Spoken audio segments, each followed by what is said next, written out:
Shalom Bapak Ibu Saudara-saudari yang terkasih.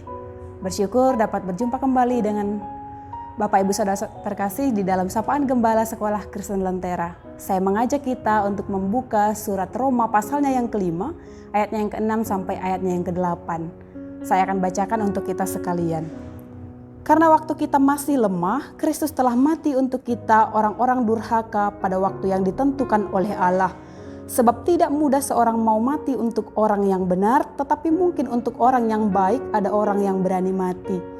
Akan tetapi Allah menunjukkan kasih-Nya kepada kita oleh karena Kristus telah mati untuk kita ketika kita masih berdosa. Bapak Ibu, saya akan memberikan beberapa kriteria anak-anak yang mungkin kita dapati dalam kehidupan kita sehari-hari. Saya meminta Bapak dan Ibu untuk memilih secara cepat. Sopan atau kasar? Rapi atau berantakan, disiplin atau kebebasan, berprestasi atau wan prestasi atau prestasi yang buruk, taat atau berontak. Jika Bapak Ibu disuruh memilih antara anak yang pertama dan anak yang kedua, mana yang akan kita pilih? Saya duga kita akan memilih anak yang pertama. Dan jika diminta untuk berbelas kasih kepadanya, ia akan lebih mudah dikasihani daripada anak yang kedua, bukan?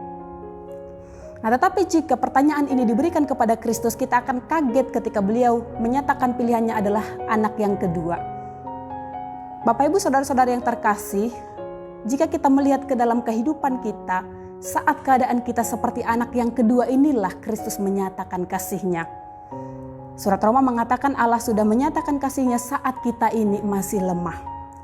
Waktu manusia untuk pertama kalinya jatuh ke dalam dosa, kita tahu ada konsekuensi yang berat dari dosa itu. Namun yang mengejutkan Bapak Ibu, sebelum Kristus menyatakan konsekuensi dosa itu terhadap Adam, Hawa, Ia telah menyatakan lebih dulu kasih-Nya. Di dalam Kejadian pasal 3 ayat yang ke-15, Kristus sudah menyatakan Injil untuk pertama kalinya, di mana keturunan manusia itu akan datang meremukkan kepala si jahat. Disitulah Allah menyatakan kasih-Nya untuk kali pertama bagi manusia. Dan kita tahu Kristus kemudian datang menghancurkan kuasa dosa hingga tidak ada lagi penghakiman bagi manusia itu. Itu kondisi yang pertama. Yang kedua, Allah tidak hanya menyatakan kasih-Nya kepada manusia saat dia menjadi lemah dan tidak berdaya, tetapi Ia juga menyatakan kasih-Nya saat manusia menjadi durhaka dan menjadi orang fasik di hadapan Allah.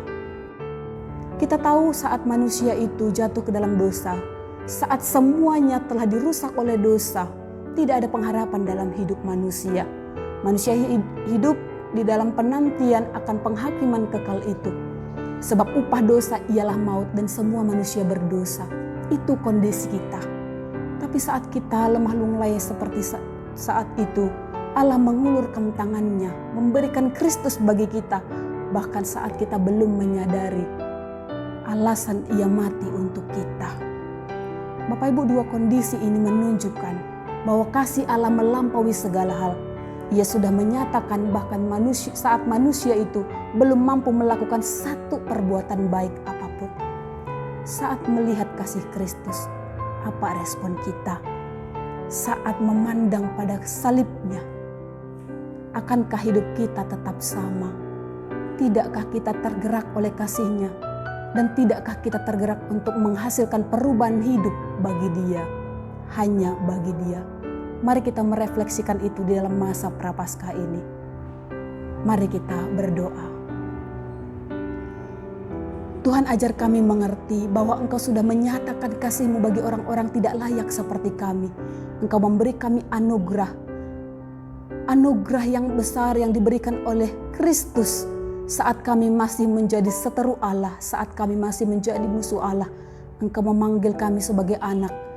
Kristus menyahabati kami orang yang tidak layak.